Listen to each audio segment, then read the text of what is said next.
Yon, good day mga kalapatids. Update lang tayo sa dalawang inahin na to. Bali, nung April 10 pa nga ito napisa, mga kalapatids. Kung bibilaan nga natin ang edad nila ngayon ay nasa 20 days na. Nasa 20 days na mga kalapatids ang edad ng mga to.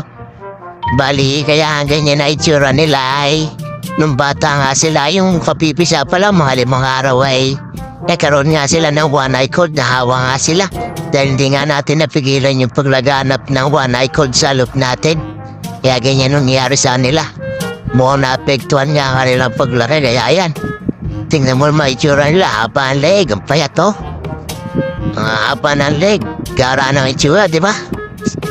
Hindi normal yung kanilang paglaki. Bali, nadili nga sila dahil nga sa kanilang naging sakit. Ayan, no? Diba ibang iba yung itsura sa mga